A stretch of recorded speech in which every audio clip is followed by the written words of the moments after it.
والصلاة والسلام على أشرف الأنبياء والمرسلين وخاتم النبيين محمد وعلى آله وصحبه ومن تبعهم بإحسان ودعا بدعوتهم إلى يوم الدين. أما بعد فأعوذ بالله من الشيطان الرجيم. بسم الله الرحمن الرحيم. قال الله تبارك وتعالى: وتعاونوا على البر والتقوى ولا تعاونوا على الإثم والعدوان. وقال النبي صلى الله عليه وسلم: بادروا بالأعمال الصالحة فتكون فتن كقطع الليل المظلم يصبح الرجل مؤمنا ويمسي كافرا ويمسي مؤمنا ويصبح كافرا يبيع دينه بعرض من الدنيا او كما قال علیہ الصلاۃ والسلام.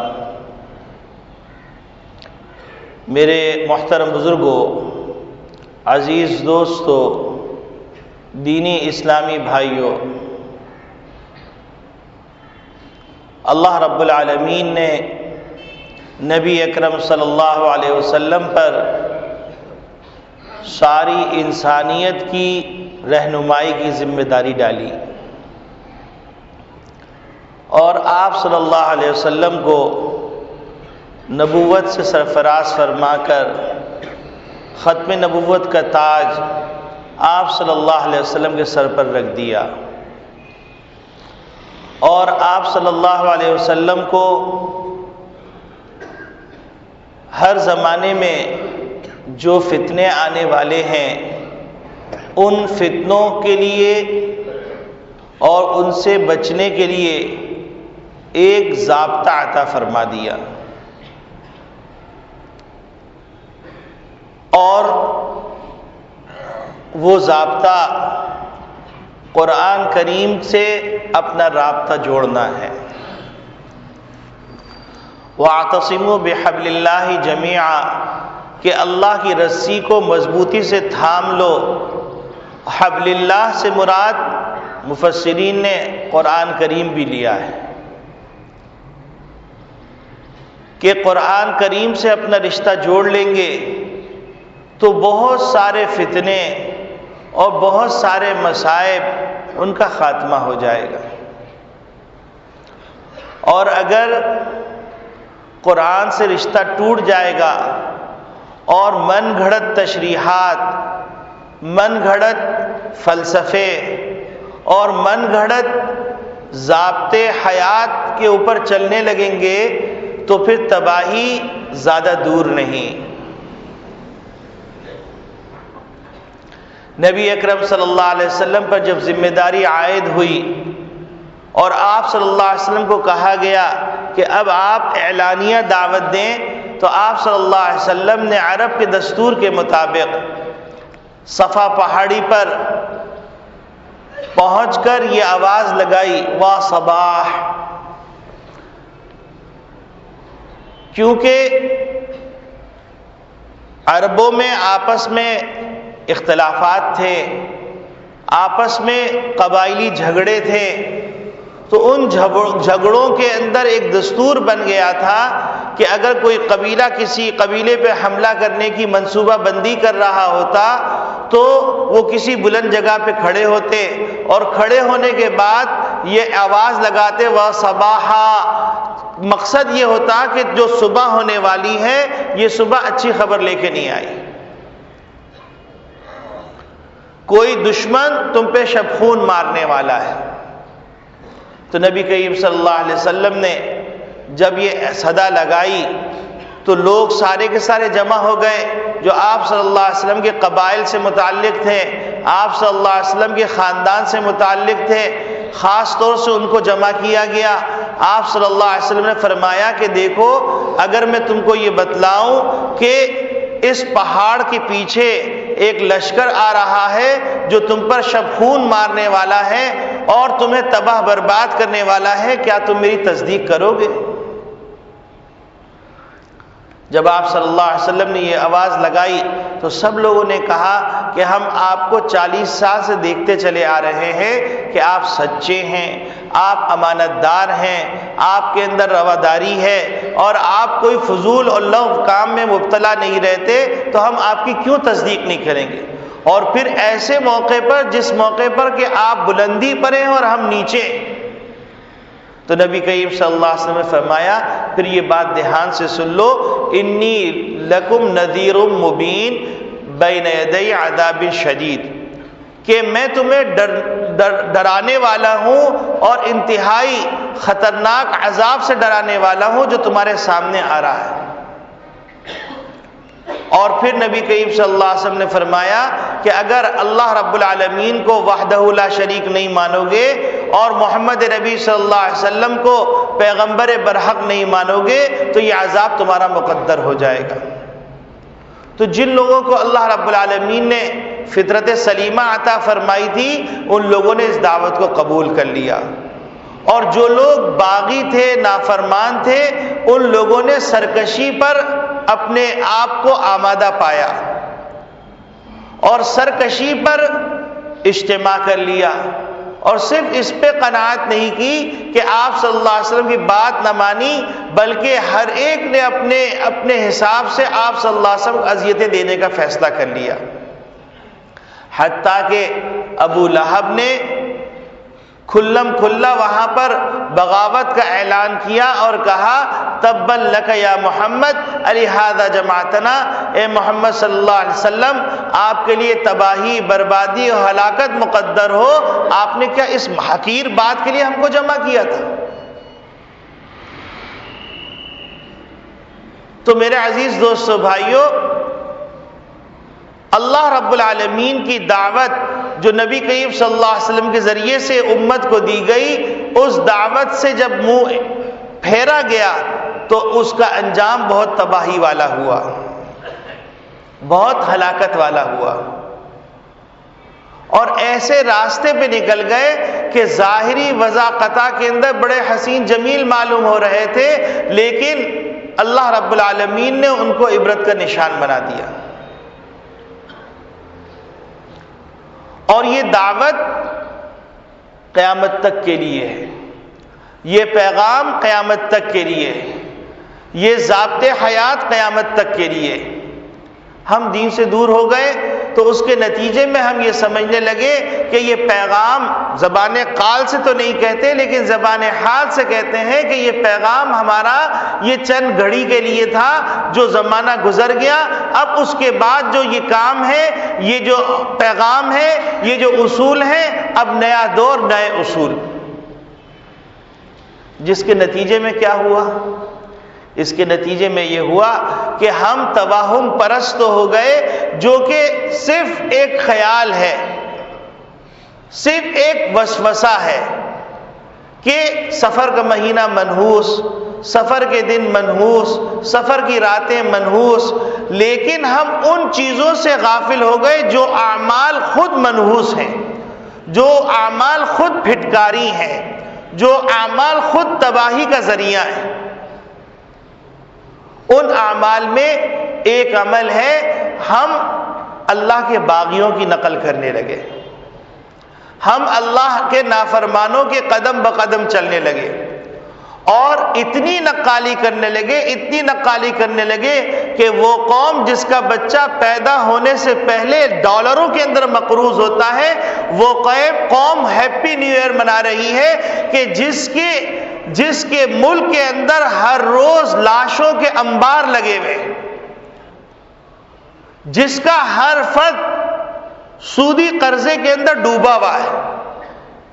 جس کی ہر صبح ایک عبرتناک پیغام لے کے آتی ہے اور ہر ایک شام ایک عبرتناک داستان رقم کر کے رخصت ہوتی ہے،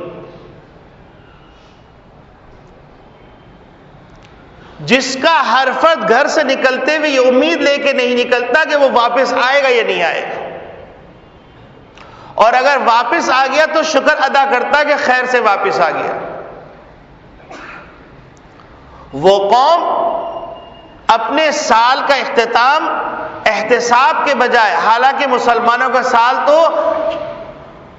ذوالقعدہ ذوالحجہ کے اندر ختم ہو جاتا ہے، محرم سے سال شروع ہوتا ہے۔ احتساب کرنے کے بجائے، ندامت کے آنسو بہانے کے بجائے کہ ہم نے کتنوں کے حقوق کو پامال کیا، کتنوں کو نقصان پہنچایا، کتنوں کو اذیتیں دی، کتنوں کی عزت لوٹی، کتنے ہم نے شراب نوشی کی، کتنے شباب کے دلدل میں پھنسے رہے، کتنے ہم نے سود کھایا، کتنی ہم نے رشوت لی، کتنے ہم نے گھر اجاڑے، کتنوں کی عصمت لوٹی، کتنے بچوں کو یتیم کیا، کتنی عورتوں کو بیوہ کیا، کتنے بھائیوں کو بہنوں سے چھینا، کتنے بیویوں سے شوہروں کو چھینا، ہم نے کیا کیا کیا۔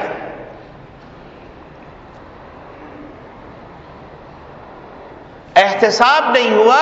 بلکہ رقص و سرور کی محفلیں منعقد کی گئی۔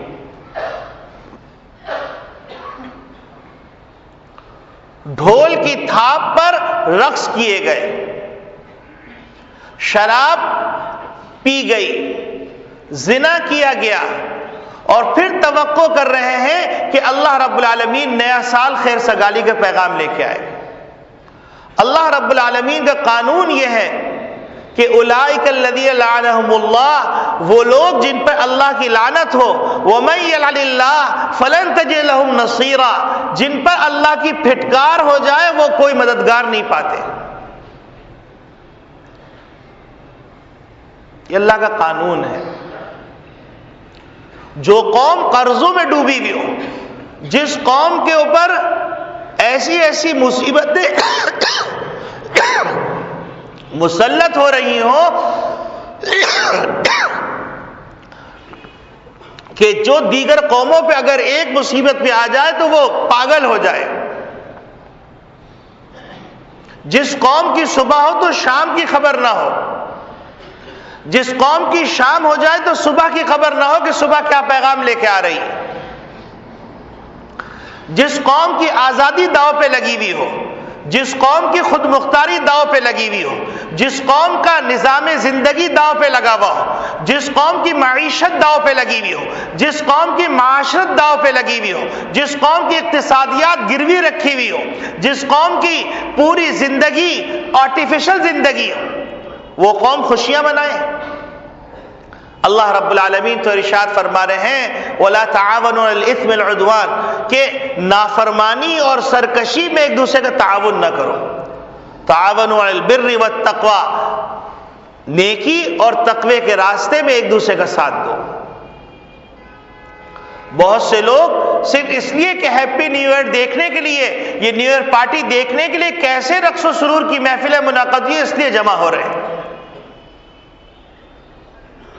جبکہ نبی کریم صلی اللہ علیہ وسلم نے فرمایا جو جس لشکر کے اندر اضافہ کرے گا کل قیامت کے روز کا حشر انہی کے ساتھ ہوگا۔ بھائی ہم تو اس میں شرکت کرنے نہیں گئے تھے، ہم تو صرف دیکھنے گئے تھے کہ کیا ہوتا ہے۔ یہ بھی ڈراوے کی بات ہے،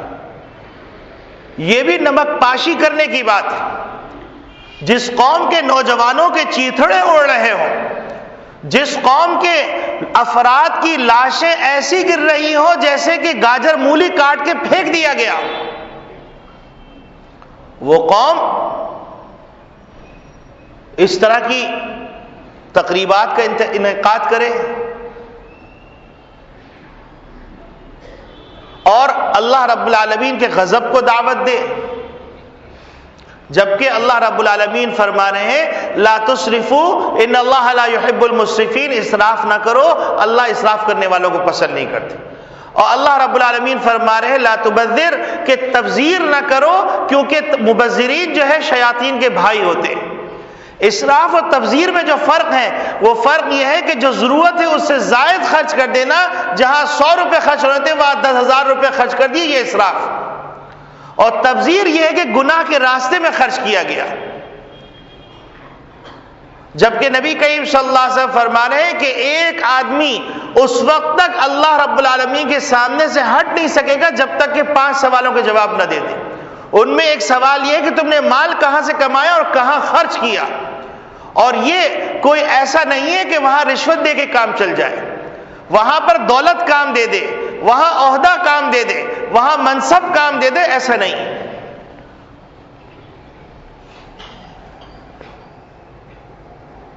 کیا ہم نے رک کر سوچا کہ یہ جو پورا سال تباہی کا گزرا، اس میں کون سے عوامل ہیں، کون سے وہ اسباب ہیں جن اسباب نے اس قوم کو ایسی مفلوق الحالی کے راستے پہ ڈال دیا؟ جس قوم کی زمینیں سونا اگلتی ہوں، جس قوم کے نوجوان اعلیٰ دماغ کے ہوں، جس میں افرادی قوت ہو، جس کے پاس بہترین وسائل ہو، وہ قوم ایسی تباہی کے راستے پہ کیوں چلی گئی؟ وہ قوم جس کے پاس قرآن کی دولت ہو، وہ قوم جس کے پاس علماء کا سرمایہ ہو، وہ قوم جس کے پاس احادیث کا ذخیرہ ہو، وہ قوم جس کے پاس دستور حیات ہو، وہ قوم جس کے پاس کامیابی اور سربلندی کے آئین ہو، قوانین ہو، وہ قوم ایسی پستی کی طرف کیوں چلی گئی؟ وہ قوم جس کو دنیا کا ٹرسٹی اور کنٹرولر بنا کے بھیجا گیا، وہ قوم جس نے اللہ سے وعدہ کیا ہو کہ ہم اپنے ملک کو اس لیے حاصل کر رہے ہیں کہ یہاں پر اسلامی نظام نافذ کریں گے، وہ قوم کیوں تباہی کے راستے پہ چلی گئی؟ کیوں اس قوم کے اندر فحاشی اور یعنی اتنی عام ہو گئی؟ کیوں اتنی قتل و غارت گری عام ہو گئی؟ کیوں اتنی بد امنی ہو گئی؟ کیوں اتنی کساد بازاری ہو گئی؟ کیوں اتنا مسائل اور مسائل کی بہتات ہو گئی؟ کیوں ایسی غیر یقینی صورتحال سے دوچار ہو گئے؟ کیوں اپنے ہاتھ سے اپنے بھائیوں کے گلے کاٹنے پہ آمادہ ہو گئے؟ کیوں عصمت دری کرنے لگے؟ کیوں گھروں کو اجاڑنے لگے؟ کیوں دکانوں کو لوٹنے لگے؟ کیوں لوگوں کو اغوا کرنے لگے؟ کیوں لوگوں کو تکلیف دینے لگے؟ کیوں انسانیت کے تمام قوانین کو پامال کر دیا؟ کیا سوچا؟ کیا اس پہلو پر کبھی غور کیا؟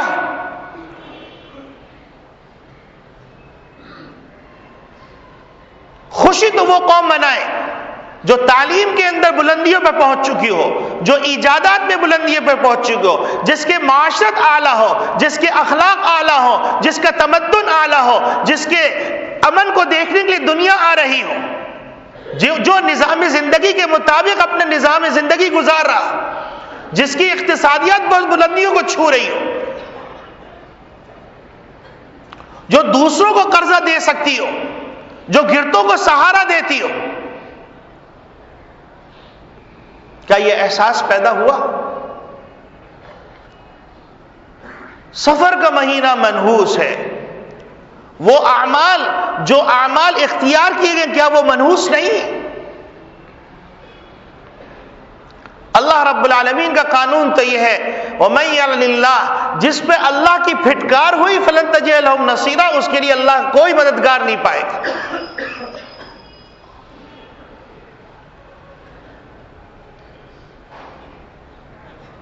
اور یاد رکھیے، نبی کریم صلی اللہ علیہ وسلم کی دعوت قیامت تک کے لیے، اور نبی کریم صلی اللہ علیہ وسلم کی دعوت کی تشریح جو جمہور کرتے چلے آئے ہیں وہ تشریح معتبر ہے۔ قرآن کی وہ تشریح جو جمہور کرتے چلے آئے ہیں وہ تشریح معتبر ہے۔ قرآن کا نظام وہ معتبر ہے جو جمہور کرتے چلے آئے ہیں۔ ایسے اسلام کو اسلام مانا نہیں جائے گا جس کے اندر رقص و سرور بھی ہو، جس میں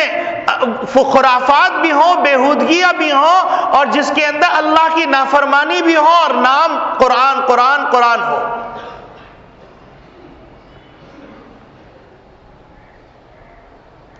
ہرگز ہرگز اس بوتل کو تسلیم نہیں کیا جائے گا جس بوتل کے اندر پیشاب بھرا ہوا ہو اور اس پہ لکھا ہوا ہو زمزم۔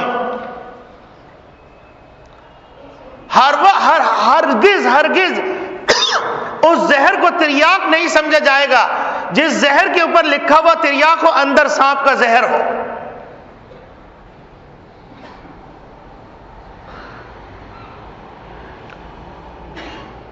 تو میرے عزیز دوستو بھائیوں، اسلام سے رشتہ جوڑنے کی ضرورت ہے، اور اسلام کی بنیاد پر ایک دوسروں سے تعاون کرنے کی ضرورت ہے۔ مفادات کی بنیاد پر، خود غرضی کی بنیاد پر، معصیت کی بنیاد پر، دولت کی بنیاد پر ایک دوسرے سے تعاون کرنا اللہ کو پسند نہیں۔ تعاونوا علی البر والتقوی ولا تعاونوا علی الاثم والعدوان۔ آپ دیکھیے کہ محمد ربی صلی اللہ علیہ وسلم نے جب دعوت دی اور دعوت دینے کے بعد جن لوگوں نے اس دعوت کو قبول کیا تو اللہ رب العالمین نے ان کو دنیا کے اندر رضی اللہ عنہ کا پیغام دے دیا،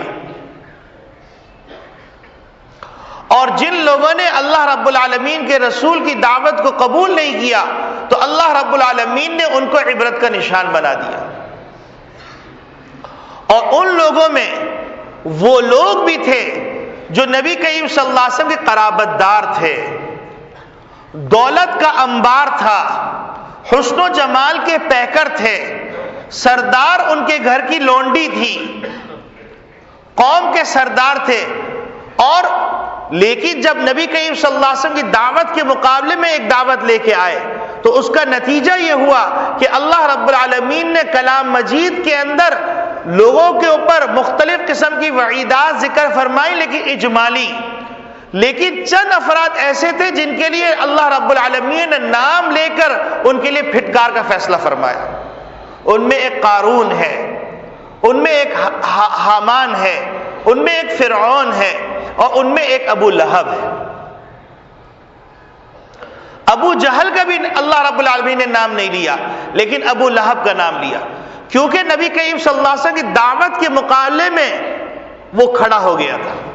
نبی کریم صلی اللہ علیہ وسلم کے پیغام کے مقابلے میں کھڑا ہو گیا تھا،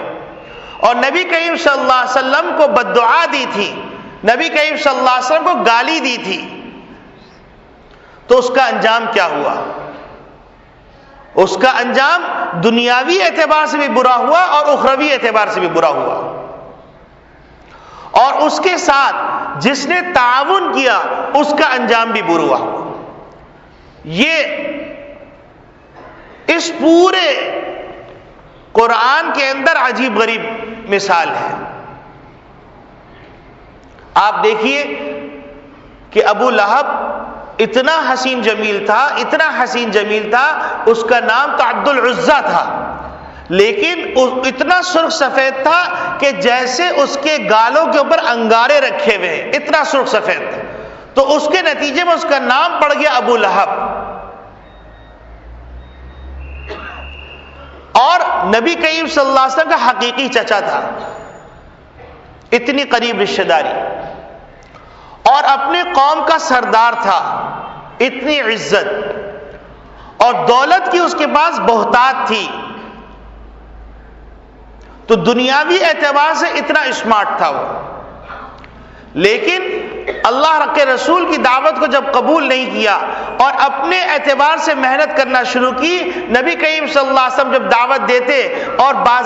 عکاظ بازار میں جا کر اجتماعی طور پہ لوگوں سے کہتے یا ایھا الناس قولوا لا الہ الا اللہ تفلحوا، اے لوگوں کہہ دو کہ اللہ کے سوا کوئی معبود نہیں، تم فلاح پا جاؤ گے، تو وہ لوگوں کو یہ کہتا پھرتا کہ یا ایھا الناس لا تصدقوه فانه کذاب، اے لوگوں اس کی تصدیق نہ کرنا کیونکہ یہ جھوٹا ہے۔ جب یہ صورتحال پیش ہوئی تو اب آپ دیکھیے کہ حق کی دعوت کے مقابلے میں ایک باطل کی دعوت کھڑی ہوتی ہے،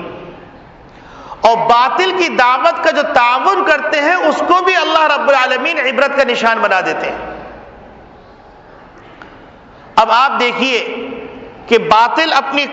دعوت دے رہا ہے، اپنی محنت کر رہا ہے، اور اس کی تعاون کے لیے ان کی اہلیہ ام جمیل جو نبی کریم صلی اللہ علیہ وسلم کی حقیقی چچی ہیں وہ کھڑی ہو جاتی ہیں، اور ابو لہب کے آتش کو گرم کرتی رہتی ہیں، اس کے جذبات کو برانگیختہ کرتی رہتی ہیں، اور نبی اکرم صلی اللہ علیہ وسلم جہاں پر دعوت دینے جاتے اس کو پتہ چل جاتا کہ آپ صلی اللہ علیہ وسلم یہاں سے گزریں گے تو کانٹوں کا گٹھر اپنے سر پر لے کے آتی اور نبی کریم صلی اللہ علیہ وسلم کے راستوں میں ڈال دیتی تاکہ آپ صلی اللہ علیہ وسلم کو تکلیف پہنچے۔ اب ایک طرف حق ہے اور ایک طرف باطل ہے، اور دونوں دعوتیں چل رہی ہیں۔ جب ابو لہب سرکشی کی انتہا پہ پہنچ گیا تو لوگوں نے اس کو سمجھایا کہ اے ابو لہب دیکھو تمہارا بھتیجا کہہ تو صحیح رہا ہے اور مرنا بھی ایک دن ہے، جب تمہارا بھتیجا صحیح کہہ رہا ہے مرنا بھی ایک دن ہے تو کیوں نہ تم اس کی بات مان لو یا کم سے کم اس کو تکلیف نہ دو، آخرت میں تم پھنس جاؤ گے تو مصیبت کا سامنا کرنا پڑے گا۔ تو کہنے لگا میرے پاس بہت ساری دولت ہے،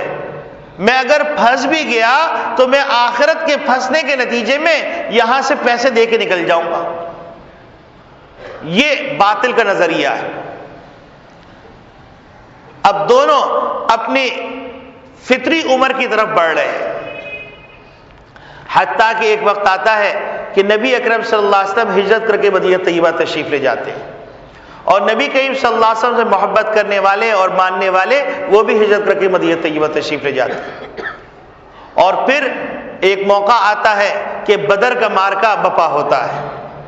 اور بدر کا معرکہ جب بپا ہوتا ہے تو سارے لوگ پورے شد و مت کے ساتھ تیاری کر کے، ابو جہل، امیہ بن خلف، عتبہ، شیبہ، بڑے بڑے سردار سب چلتے ہیں اور یہ طے کر کے آتے ہیں کہ اس دعوت کو ختم کرنا ہے، اس محنت کو ختم کرنا ہے، اس پیغام کو ہمیشہ کے لیے مٹا دینا ہے. لیکن ابو لہب کو یہ خوف ہو جاتا ہے کہ اگر میں گیا اور مصیبت میں مبتلا ہو گیا، اور محمد صلی اللہ علیہ وسلم تو بات تو صحیح کہہ رہے ہیں، تو اپنی جگہ پر وہ کسی کو بھیج دیتا ہے اور پیسے دے دیتا ہے. اب آپ دیکھیے کہ اللہ رب العالمین سے ٹکر لینا کوئی آسان بات تو نہیں. ام جمیل، ابو لہب دونوں مکے میں رہ جاتے ہیں.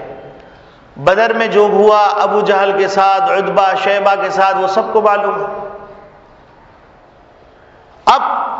تمام کفار واپس آتے ہیں. 40 دن سے 4 مہینے نہیں گزرے ہوتے ہیں کہ ابو لہب کے ایک گٹھلی پیدا ہوتی، جو طاعون کی گٹھلی. اور عرب لوگ اس زمانے میں چونکہ بت پرست تھے تو لہذا وہ توہم پرست بھی تھے. تو ان لوگوں نے کہا کہ یہ تو بڑے ناسور ہے، تو ابو لہب کی دولت، ابو لہب کا گھر، ابو لہب کی آل اولاد، ابو لہب کی سرداری دھری کی دھری رہ گئی. لوگوں نے اٹھایا اور اس کو لے جا کے ایک جگہ پھینک دیا. اب اس کا جسم سڑنا شروع ہوا اور اتنی بدبو اٹھی کہ کوئی قریب ہی نہیں جاتا تھا کہ یہ بیماری اس کو نہ لگ جائے. حتیٰ کہ اسی حالت میں سسک سسک کے وہ مر گیا. بدبو کے نتیجے میں لوگوں نے گڑھا کھودا، دھکا دے کے ڈال کے جلدی سے مٹی ڈال دی. تو نبی کریم صلی اللہ علیہ وسلم کے پیغام کے مقابلے میں اس ایک پیغام لے کے آیا اور اپنی دعوت کو مال کے ذریعے سے فروغ دینا چاہ رہا تھا. اور اس کے تعاون کے اندر جو لگے ہوئے تھے، ان تعاون میں لگنے والوں کا حال کیا ہوا کہ آگے اللہ رب العالمین فرماتے وَامْرَأَتُهُ حَمَّالَةَ الْحَطَبِ، اس کی بیوی جو لکڑیاں جمع کر کر کے لے کے آتی تھی، اس کا آخرت میں انجام کیا ہوا، کیا ہوگا کہ اللہ رب العالمین کی طرف سے حکم دیا جائے گا کہ یہ لکڑیاں جمع کرو. اور ابو لہب جو تمہارا شوہر تھے، جو تم اس کی دعوت کے سلسلے میں تم تعاون کیا کرتی تھی، تو لہذا یہ آگ جو دہک رہی ہے جس میں ابو لہب جل رہا ہے، اس دہکتی ہوئی آگ کے اندر لکڑیاں مزید ڈالو تاکہ یہ ایندھن کا کام کرے. تو آپ بتلائیے کہ کتنی تکلیف کی بات کہ شوہر آگ میں جل رہا ہے، جس شوہر نے اس کی ناز برداری کی اور جس کے خاطر یہ تعاون میں آگے بڑھتی رہی اور اپنے حقیقی بھتیجے کو حق پہ ہونے کے باوجود نقصان دیتی رہی، تو عذاب بالمثل تجویز کیا گیا کہ قیامت کے روز اس کو گٹھریاں دی جائیں گی لکڑیوں کی، اور کہا جائے گا کہ ابو لہب کی آگ میں ڈالو اور اپنے شوہر کو جلتا ہوا دیکھو، اس کی آگ کو بھڑکاؤ. تو آج کی دنیا کے اندر کوئی اگر یہ سمجھتا ہے کہ اس طرح کی نوعیت سے ہم مال و دولت کے ذریعے سے اسلام کو روک دیں گے یا کسی اور طریقے سے اسلام کو روک دیں گے، اسلام کی طاقت کو ختم کر دیں گے، اسلام کی کوئی نئی تشریح کر لیں گے، تو یہ یاد رکھیں، اچھی طریقے سے دماغ میں بٹھا لیں کہ عیسائی مذہب جو تھا اس کی حفاظت کی ذمہ داری اللہ نے نہیں لی تھی. قرآن کی حفاظت کی ذمہ داری، قرآن کے معانی اور مطالب کی حفاظت کی ذمہ داری اللہ پاک نے لی ہے. اور اگر کوئی آدمی یہودی وہ پولوس بن کر اور وہ نجات دہندہ بن کر عیسائی مذہب کے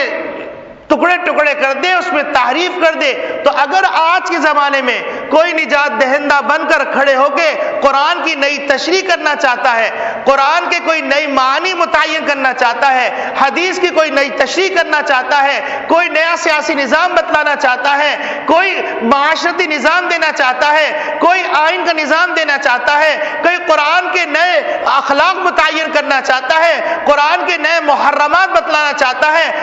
کوئی نئے مباحات بیان کرنا چاہتا ہے، تو وہ اس غلط فہمی میں نہ رہے کہ وہ قرآن کی تشریح کرنے میں کامیاب ہو جائے گا، نئی معاشرت دینے میں کامیاب ہو جائے گا، نئے اخلاق دینے میں کامیاب ہو جائے گا، نئے عقائد دینے میں کامیاب ہو جائے گا۔ یاد رکھیے انا نحن نزلنا الذکر وانا له لحافظون، اللہ رب العالمین نے اس قرآن کی حفاظت کی ذمہ داری لی ہے اور اللہ رب العالمین حفاظت کرتے رہیں گے۔ اور قرآن کے حاملین وہ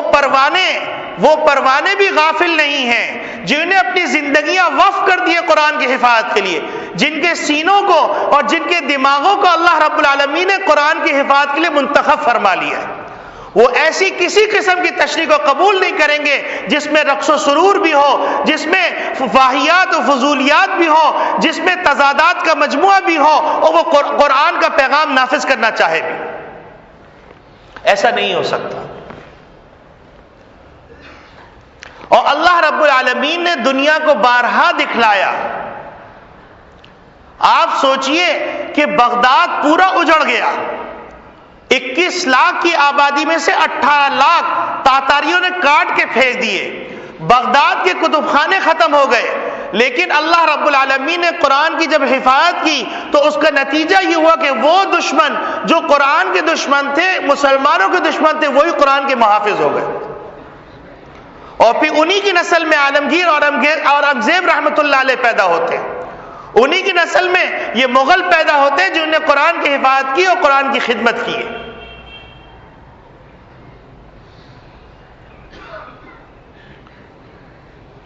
تو یاد رکھیے اسلام روشن خیال ہے، اسلامی نظام روشن نظام ہے۔ نبی اکرم صلی اللہ علیہ وسلم خود فرماتے ہیں کہ میں ایسی شریعت لے کے آیا ہوں الغراء، جو روشن ہے، لیلھا کنہارھا، اس کے دن بھی ایسے روشن ہے جیسے اس کے راتیں بھی ایسے روشن ہے جیسے اس کے دن روشن ہے۔ تو اگر کوئی آدمی یہ سمجھنا چاہتا ہے کہ میں شیطان کو بھی خوش کر لوں اور اللہ کو بھی راضی کر لوں، یہ نہیں ہو سکتا۔ ہیپی نیو ایئر بھی منا لوں اور پہلی صف میں نماز بھی پڑھ لوں، شراب بھی پی لوں اور قرآن کریم کی تلاوت بھی کر لوں، زنا بھی کر لوں اور حج پہ بھی چلا جاؤں، چوری بھی کر لوں اور حرام مال سے زکوٰۃ بھی بانٹ دوں۔ اللہ علیم بذات الصدور ہے، اللہ کو سب کچھ پتا ہے، اللہ کسی سے بھی غافل نہیں۔ اور اللہ رب العالمین نے تو یہاں تک فرما دیا فَلَا يَغُرَّنَّكَ تَقَلُّبُ الَّذِينَ كَفَرُوا فِي الْبِلَادِ، کہ یہ دنیا میں جو کافر چلتے پھرتے نظر آ رہے ہیں، ان کی رعنائیاں نظر آ رہی ہیں، یا ان کا چمک دمک نظر آ رہی ہے، یا ان کا اترانا نظر آ رہا ہے، تو اس اترانے سے غفلت میں مت پڑو۔ متاع قلیل، یہ دنیاوی زندگی چند روزہ ہے، ثم مأواہم جہنم، ان کا ٹھکانہ ہمیشہ کے لیے جہنم ہے۔ تو میرے عزیز دوستو بھائیو، فتنے کا زمانہ ہے، اور فتنے کے زمانے میں نبی کریم صلی اللہ علیہ وسلم نے فرمایا بادروا بالاعمال الصالحہ، کہ اعمال صالحہ جو متعین ہے، واضح ہیں، 1400 سال سے جن کی تشریحات ہوتی چلی آئی ہیں کہ مثلا نماز 5 وقت کی پڑھنا فرض ہے، روزہ رکھنا فرض ہے، حج کرنا صاحب نصاب پر فرض ہے، زکوٰۃ دینا صاحب نصاب پہ فرض ہے، اور بدنگاہی کرنا حرام ہے، زنا کرنا حرام ہے، رشوت لینا حرام ہے، سود کھانا حرام ہے، تکلیف دینا حرام ہے، غصب کرنا حرام ہے۔ یہ جتنے بھی محرمات ہیں جو 1400 سال سے متعین ہیں، جتنے بھی حلال چیزیں ہیں، محللات ہیں، وہ 1400 سال سے حلال ہیں، ان کو اختیار کرو، کیونکہ فَتَكُونَ فِتَنٌ كَقِطَعِ اللَّيْلِ الْمُظْلِمِ، فتنے کا زمانہ شروع ہو جائے گا، اور پھر وہ زمانہ ایسا ہوگا کقطع اللیل المظلم، جیسے تاریک رات کے ٹکڑے ہوتے ہیں، کہ عصر کے بعد جب تاریکی پھیلنے لگے تو کوئی آدمی سمجھے کہ روشنی ہو جائے گی تو میں کر لوں گا، تو روشنی کی توقع نہ کرے، کیونکہ مغرب ہے، پھر مغرب کے بعد عشاء ہے، عشاء کے بعد مزید تاریکی۔ فَتَكُونَ فِتَنٌ كَقِطَعِ اللَّيْلِ الْمُظْلِمِ يُصْبِحُ الرَّجُلُ مُؤْمِنًا، آدمی صبح ایمان کی حالت میں کر رہا ہوگا، شام کفر کی حالت میں ہوگا،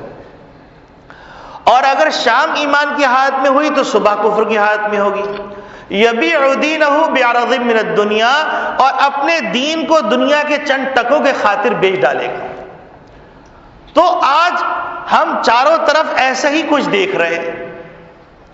کوئی آدمی فکری طور پہ مرتد ہو رہا ہے، کوئی مال کی بنیاد پہ مرتد ہو رہا ہے، کوئی عہدے کی بنیاد پہ مرتد ہو رہا ہے، اور یاد رکھیے کہ اللہ رب العالمین نے تعاون کا جو اصول بیان فرمایا ہے، وہ اصول بیان فرمایا تعاونوا علی البر والتقوی،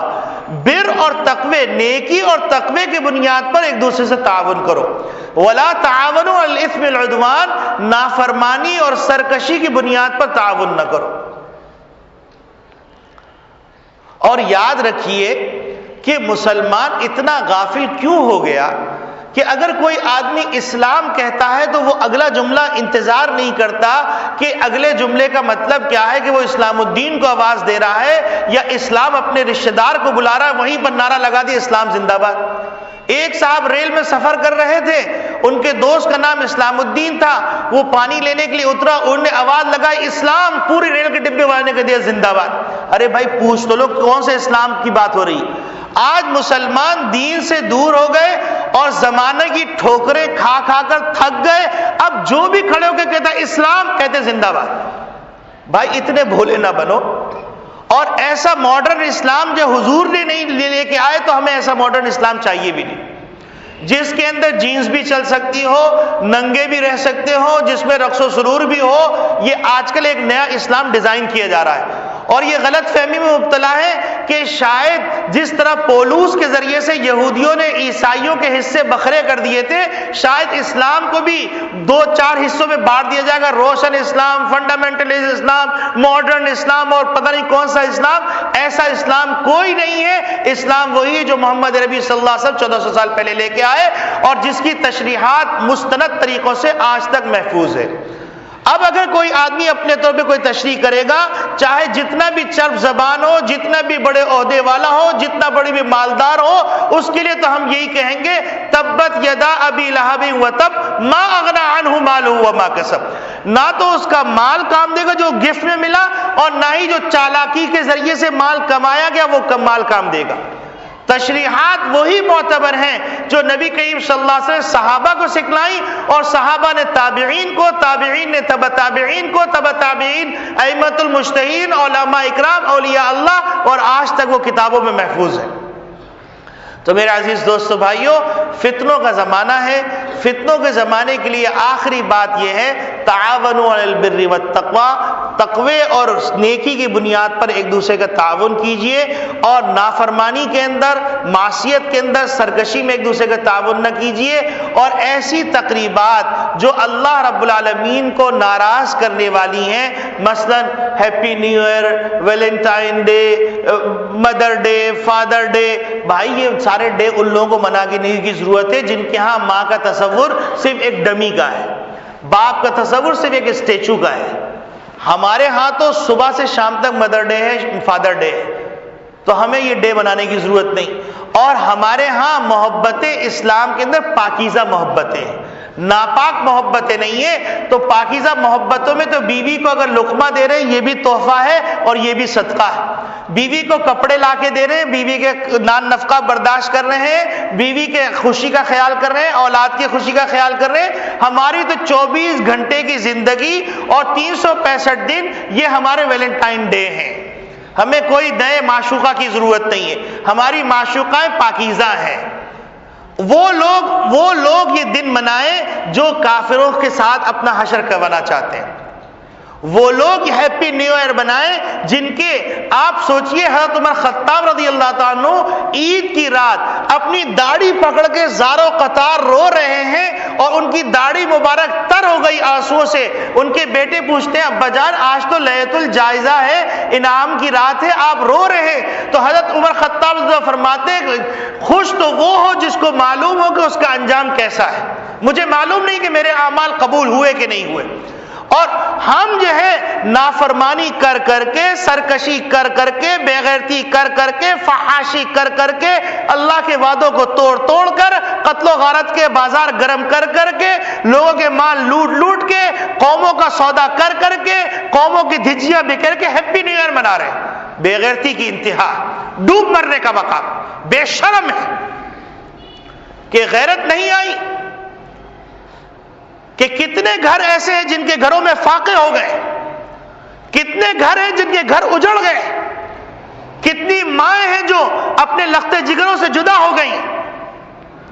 کتنی بیویاں ہیں جو بیوہ ہو گئیں, کتنے بچے یتیم ہو گئے. ہیپی نیو ایئر منایا جا رہا ہے اور اس کو فروغ دیا جاتا ہے جس کا انسانیت سے تعلق نہیں. آپ مجھے بتلائیے کسی کے پڑوس میں لاش پڑی ہوئی ہو اور آپ ڈھول بجائیں تو کیا وہ گوارا کرے گا؟ ایک طویل داستان ہے کراچی کے اندر, لاشیں گر رہی ہیں, علماء کی, صلحاء کی, نیکوکاروں کی, بدکاروں کی, سب کی لاشیں گر رہی ہیں اور ہیپی نیو ایئر منایا جا رہا ہے. شراب پی جا رہی ہے, زنا کیا جا رہا ہے اور پھر توقع کی جا رہی ہے کہ ہمارا اگلا سال بہت اچھا گزرے گا. کیا توبہ کی؟ کیا استغفار کیا؟ کیا اپنے ماضی کے اوپر ندامت کے آنسو بہائے؟ کیا دیکھا کہ ہم کس دلدل میں چلے گئے, ہم نے اپنی اولاد کو کس دلدل میں بھیج دیا؟ یاد رکھیے اللہ رب العالمین کے رسول کی دعوت کو جو قبول نہیں کرتا تو اس کے لیے تبت یدا ابی لہب عبرت کے لیے کافی ہے کہ ما اغنا عنہ, وہ مال جو کہ اس کو گفٹ میں ملا ہو یا کسی بھی طریقے سے ملا ہو, مالہ, وہ مال بھی کام نہیں دے گا, وما کسب, اور جو اپنی محنت سے کمایا ہوا مال ہوگا وہ بھی کام نہیں دے گا. اور جو اس سرکشی میں تعاون کرے گا وامرأتہ حمالۃ الحطب, اس کے لیے عبرت بن جائے گی.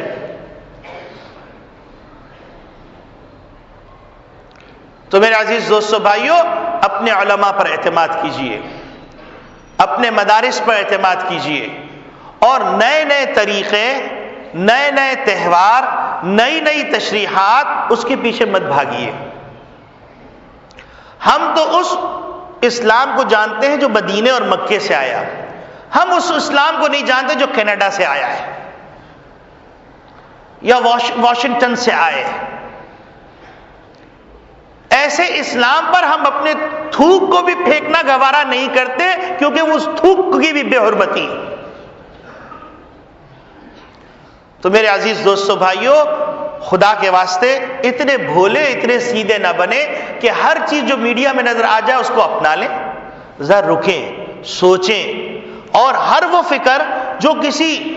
تھنکر نے بیان کر دی, کسی اینکر نے بیان کر دی, کسی ٹاک شو میں بیان کر دی, وہ فکر آپ بنا لیں.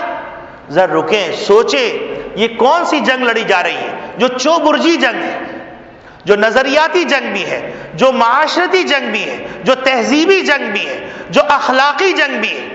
جو عقائد کی جنگ بھی ہے, جو ثقافت کی جنگ بھی ہے, جو تعلیم کی جنگ ہے, جو میدانوں کی جنگ ہے, جو جانوں کی جنگ ہے, جو فلسفے کی جنگ ہے. اس جنگ کے اندر نہتے مت نکلیے. گھر میں بیٹھے بیٹھے لوگ مرتد ہو رہے ہیں, گھر میں بیٹھے بیٹھے لوگ اللہ کے باغی بن رہے ہیں میڈیا کے ذریعے سے. اللہ رب العالمین کی آیات پر اگر شکوک پیدا ہو جائے تو ایمان کہاں باقی رہا؟ تو ذرا سا حساس ہو جائیے, اور حساس ہونے کے بعد جو باتیں معلوم ہیں ان باتوں کو عمل میں لے کے آئیے, کیونکہ باتیں کرنے سے نجات نہیں ملے گی. اگر باتیں کرنے سے نجات مل سکتی تو ٹیپ ریکارڈر میں کیسٹ لگتا ہے اور زمانے سے بڑے بڑے صلحاء، علماء، اتقیاء کی ریکارڈ تقریریں ہو رہی ہیں، تو سب سے پہلے جنت میں ٹیپ ریکارڈر جانا چاہیے، کیونکہ وہ بالکل اچھی اچھی باتیں نقل کر رہا ہے، لیکن ٹیپ ریکارڈر جنت میں نہیں جائے گا۔ تو اسی طریقے سے اگر ہم لوگ چرب زبان ہو گئے اور عمل سے ہمارا کوئی تعلق نہیں رہا، زیادہ باتیں کرنی آ گئیں اور کام کچھ نہیں کر رہے، تو یاد رکھیے جنت میں نہیں جائیں گے۔ جنت میں جانے کے لیے اعمال صالحہ اختیار کیجئے۔ اللہ رب العالمین ہم سب کو اس بات پر عمل کرنے کی توفیق عطا فرمائے۔ تعاونوا علی البر والتقوی ولا تعاونوا علی الاثم والعدوان۔ اور ہم کو یہ بات ذہن میں رکھنے کی ضرورت ہے، فلا یغرنک تقلب الذین کفروا فی البلاد متاع قلیل ثم مأواہم جہنم، کہ کفار اور کفار کے معاونین اور ان کے مددگار جو آپس میں پھر رہے ہیں، عیاشی کر رہے ہیں، ان عیاشی کرنے کی وجہ سے دھوکے میں نہ آئیے۔ متاع قلیل، یہ چند دن کی باتیں ہیں، ثم